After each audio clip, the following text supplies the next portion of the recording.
Across the wires and through the air, those who seek will find me there. Story, wonder, voice, and art, find the ears and find the heart.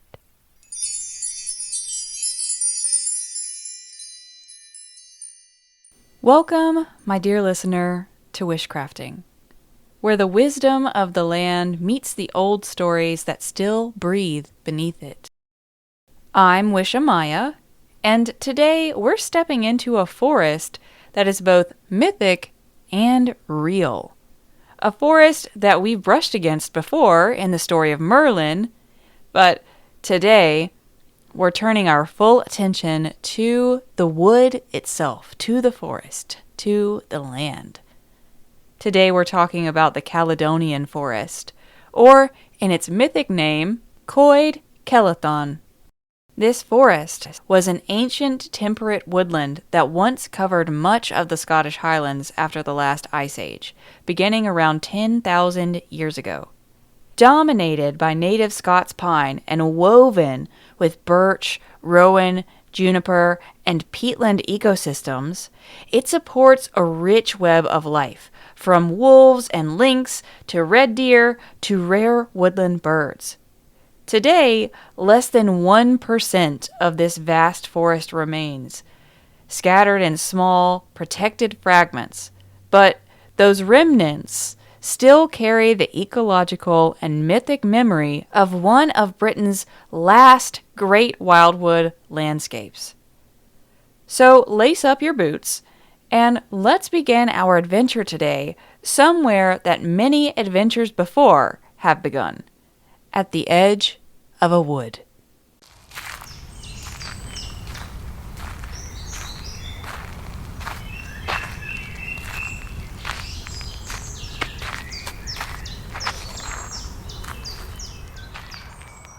My dear listener, the Caledonian forest is often described as a pine forest, but that's a bit like calling the ocean water.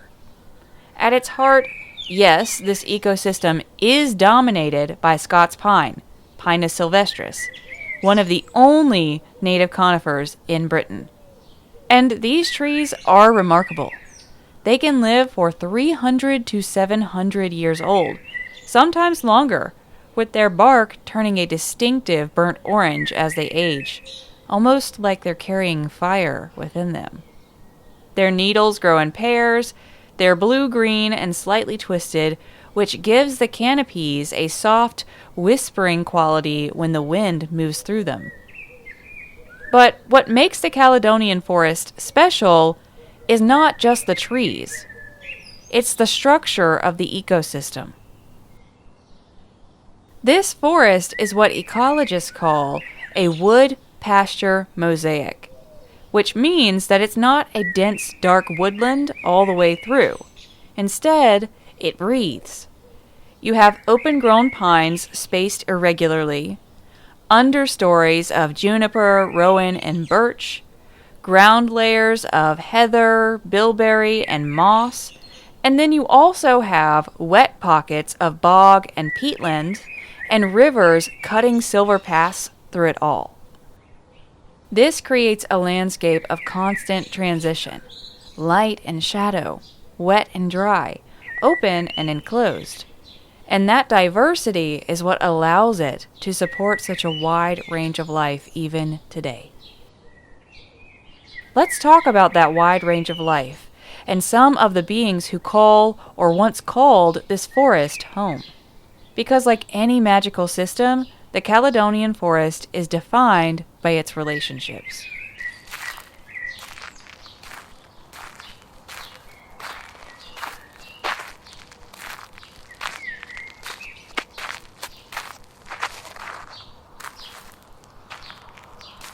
Now, if the Caledonian forest has a heart, it beats through the Scots pine. They are highly adaptable, thriving in poor soils, cold winds, and exposed places that others can't easily populate. They don't require comfort, just space.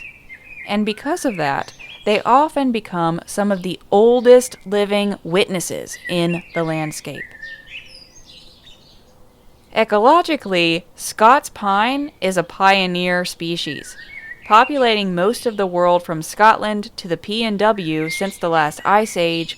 This sun-loving evergreen has worked tirelessly to form habitat in poor, sandy, or rocky soils across the globe by creating dappled sunlight and by also dropping their needles and slowly shaping the soils by acidifying the land and thus reshaping it. They're a long-lived keystone conifer. They can live up to 700 years old, like I said, and throughout that time, they support entire communities of flora and fauna, like insects, birds, lichens, mosses, and fungi. In what's left of the Caledonian forest specifically, this species of tree supports nearly 1,600 different species of animals, plants, and fungi, 215 of which are found exclusively on this tree. The Scotch pine is pretty damn cool all on its own, but magically, this is a tree of long vision, of memory, of ancestral awareness, resourcefulness, resilience, standing strong and tall in the harshest of situations, of vitality, of growth, of forging your own path, and especially of community. And I have to mention it, also eternal youth, because most evergreens are associated with eternal youth because they are evergreen. It's also worth saying that in folklore across Northern Europe, pine is often associated with protection, endurance, and the quiet, watchful presence of the spirit of the forest itself, as pines often serve as guardians of sacred places, of liminal spaces, and of the forest.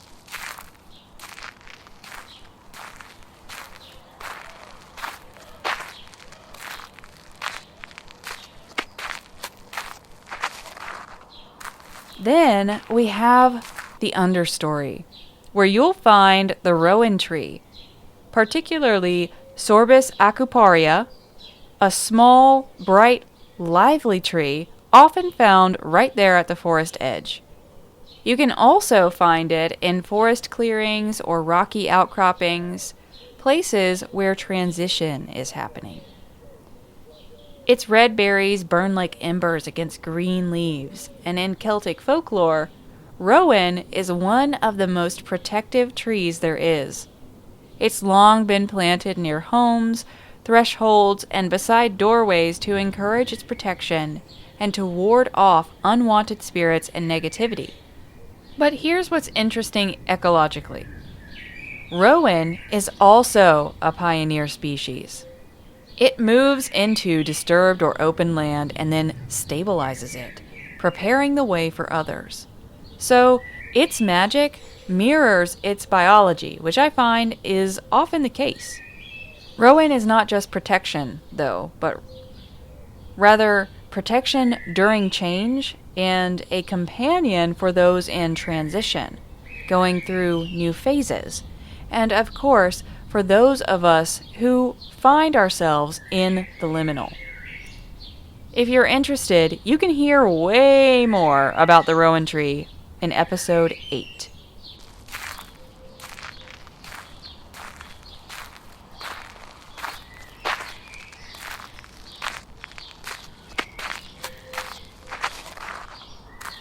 Besides rowan in the understory of the Caledonian forest, you also have various types of juniper.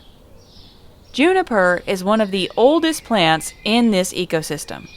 It's slow-growing, long-living, and increasingly more rare.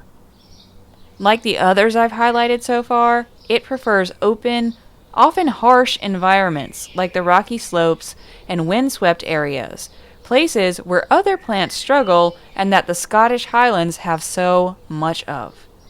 Juniper's berries and needles are intensely aromatic, and because of this, for centuries, juniper has been used in smoke cleansing, ritual purification, and protection against illness.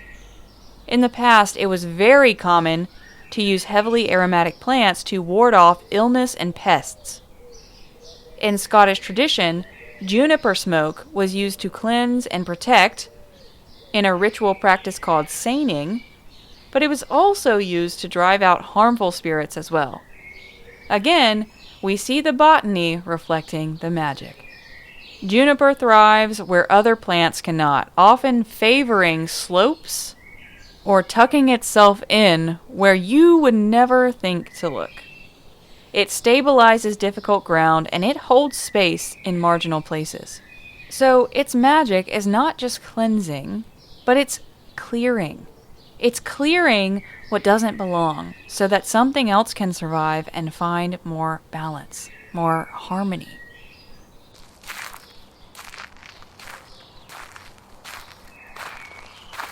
Now, on the ground level of the Caledonian forest, we prominently see heather, Calluna vulgaris, shaping the moorland edges. A primary understory shrub, it spreads and it's real low to the ground. So this plant thrives on the acidic, nutrient-poor soils of the pine woodlands. Other varieties, including bell heather and cross-leaved heath, may also be present, particularly in the more open or damp areas.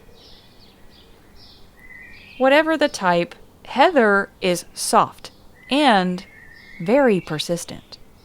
It blankets the edges of the forest, blurring the boundary between woodland and open moor. And it's one of the defining plants of the Scottish landscape, and it plays a crucial ecological role. Heather prevents erosion, supports pollinators, and creates habitat for ground-nesting birds. But in folklore, heather is tied to luck, protection, and quiet enchantments. White heather especially has been long considered lucky, due to the white color being a rare variation that carries an almost ethereal, fey-like energy. Heather doesn't dominate the forest understory. It weaves itself into all of it, and its magic reflects that. You may have noticed by now that none of the plants I've shown a spotlight on within this forest radiate urgency. None of them radiate urgency whatsoever. And heather is no different. This is a plant of subtlety, persistence, quiet influence, and of networking. Then we have bilberry. Is that not so fun to say? Say it with me now. Bilberry. Bilberry, bilberry, bilberry. This is a plant that feeds both animals and humans. Bilberry, or Vaccinium myrtillus, is the European blueberry. Unlike blueberries, bilberries are smaller, darker, and almost black, with a deep red flesh that gives them a more intense, tart flavor and also higher antioxidants than the cultivated blueberries that I'm used to seeing here in the United States. Bilberry grows low and is often overlooked unless you know how to see it. But just because it's overlooked doesn't mean it's any less vital. Its berries feed birds, mammals, and humans, as it is beloved to wild foragers in the UK. In any forest, the presence of bilberry indicates a healthy forest understory. In folklore, berries like bilberry often carry associations with hidden realms and the fae. Bilberry is often associated with luck and protection due to the 5-pointed star shape on its blossom end, which holds a very special significance in protective magic. It's especially apt at protection magic for travelers, warding off the ill-intentioned and unwelcome. It's also deeply tied to lunar energy and enchantments. Commonly called fairy fruit, it's believed that eating this fruit in certain ways, at certain times, in certain places, can give you the sight. Sometimes it's the sight to see the fae, and sometimes it's the sight to see the future, or fates, or sometimes it's a sight that expands your intuition and spiritual insight.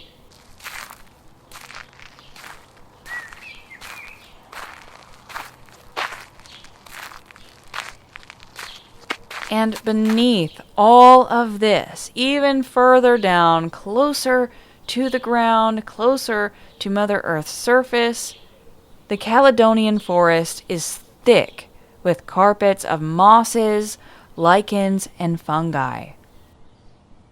The fungi, invisible to most of us most of the time, are absolutely essential. Mycorrhizal fungi connect tree to tree, forming vast underground networks that share nutrients, as well as relay signals to the entire forest. And most importantly, they support weaker trees in their time of need. The mycorrhizal network allows trees to exchange nutrients when one of them needs the extra support. Trees will even use this mycorrhizal network when they know they're dying, to distribute their energy back into the forest. And in this way, with the aid of this network, the vitality of the forest stays online and the trees find immortality. This relationship is belovedly called the Wood Wide Web on the internet and now in circles of botanists globally. And while that phrase gets tossed around a lot, it's not wrong. The forest is not a collection of individuals. It is a system of relationship.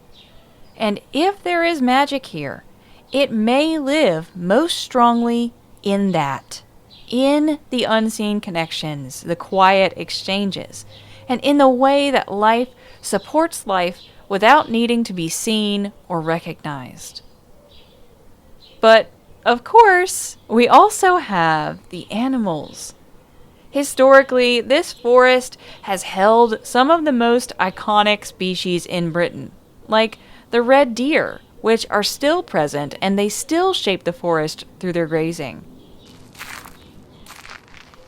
Wild boar that are now extinct in Britain for centuries once foraged and rooted around in the woods, disturbing compacted soils and allowing seeds to germinate, and whose wallows provided habitat for amphibians and insects.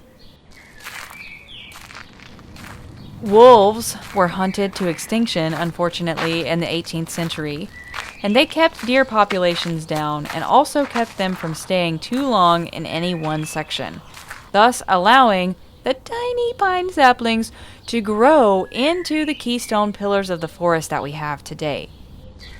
Once native and now absent, the forest also housed the Eurasian lynx, which also helped in controlling grazing populations and helped to maintain a varied woodland. Today, the remaining strongholds of the Caledonian forest still host the Scottish wildcat, one of the rarest mammals in the UK. And also the pine marten, which is an agile, tree-dwelling weasel that once faced extinction and is now quietly making a comeback. Something I found incredibly interesting that lives within this forest is the capercaillie, a massive woodland grouse or bird deeply tied to pine forest health. The capercaillie is known in Gaelic as the horse of the forest because it's the world's largest grouse. The capercaillie is not only huge, but it looks unreal. Like, imagine a 6-year-old has been prompted to draw a majestic chicken. That's the capercaillie. This bird is currently facing extinction due to habitat loss and predation, among other things. because it needs the old pine stands and rich ground vegetation of the old-growth Caledonian forest, as well as minimal disturbance. So its decline mirrors the decline of the forest itself. Luckily, there are conservationists working on repopulating not just the capercaillie, but also the other at-risk inhabitants of the forest as well, flora and fauna. A noble mission to save and preserve and repopulate such an old forest. I mentioned at the top of the episode that the Caledonian forest began after the last ice age, around 10,000 years ago, when the land began to warm, and slowly life returned. Birch and willow came first, then pine, and then over thousands of years, the Caledonian forest expanded into one of the largest wildwood systems in Europe. At its peak, it covered much of the Scottish Highlands and stretched across valleys, mountains, and glens as one continuous, breathing forest. Until, of course, humans began to shape it.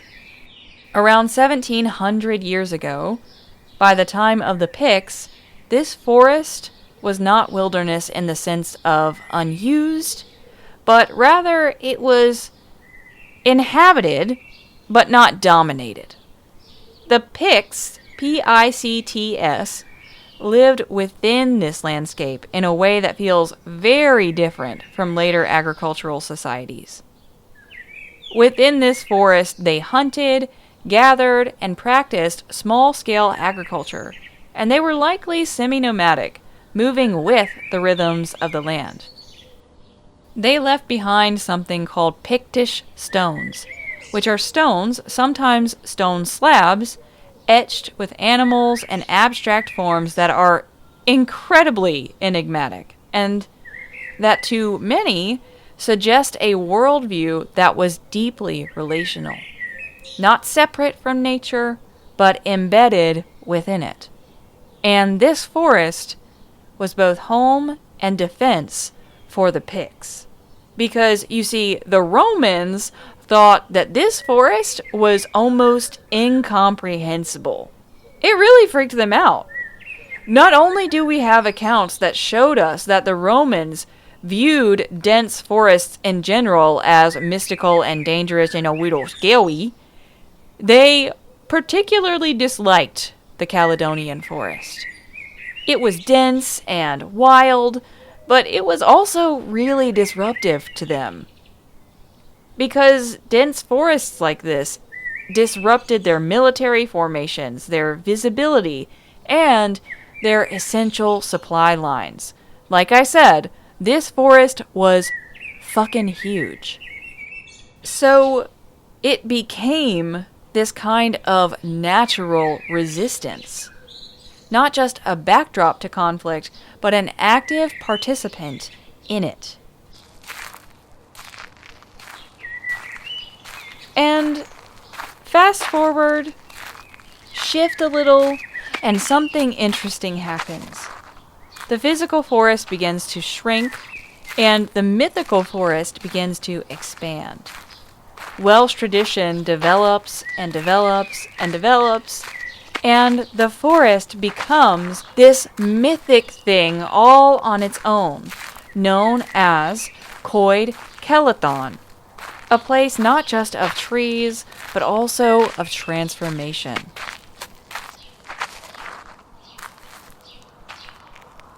It's here, in this mythical forest, that we meet Myrddin Wyllt, a man broken by war who flees to the forest and becomes something else entirely.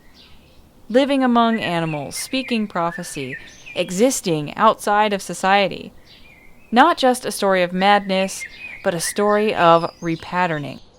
The man that eventually becomes Merlin goes into this forest, and the forest itself strips him of identity, role, and civilization, and in return gives him the sight, gives him connection, gives him magic. So when we reference this forest, and we reference it as an entity, as a figure in its own right, as well as the figures that go into it and are transformed by it, we can start to think about the wild mind. And I'm not just being poetic here. Environments like the Caledonian forest reduce sensory overload for our human systems.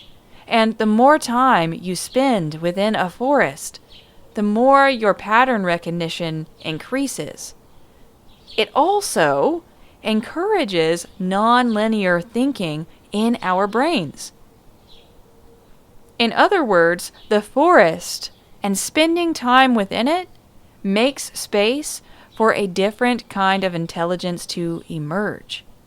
One that is observational and intuitive and deeply relational.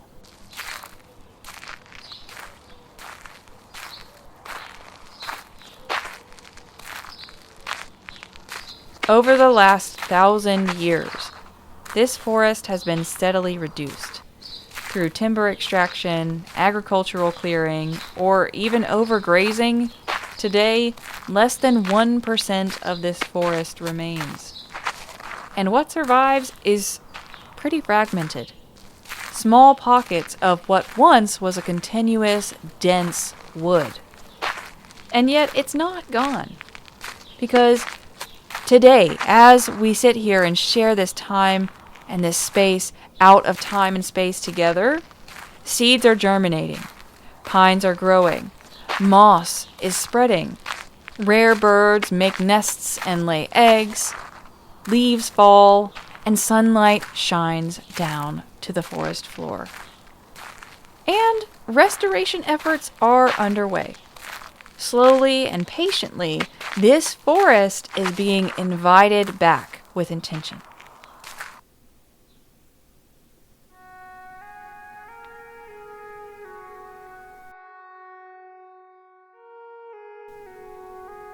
And this is important. Restoring both the physical forest and its memory and legacy within our minds is important because the Caledonian forest teaches us something important. It teaches us that places can be ecological, historical, mythical, all at once, and it can be incredibly personal.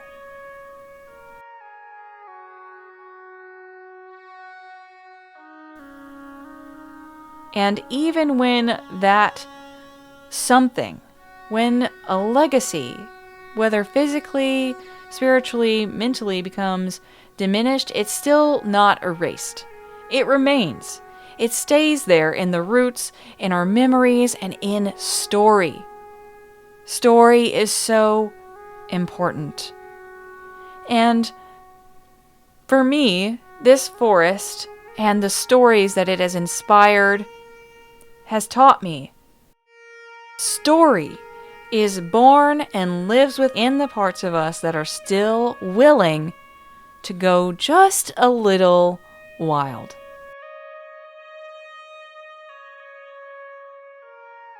Thank you, my dear listener, for taking a walk in this ancient forest with me. Until next time, stay curious, stay rooted, and remember that forests, both real and in your mind, and the mythic landscape that is your story within you, they're still growing, even if that growth is taking place in places you don't yet see. Stay connected to your inner mythic landscape and find ways to stay connected to the mythic landscapes all around you at this very moment, and find how that empowers you, how that empowers all of us as a community connected by that mycelial network from north to south, east to west. Until next time, my name is Wishamaya. Don't forget to keep your roots deep and your dreams wild.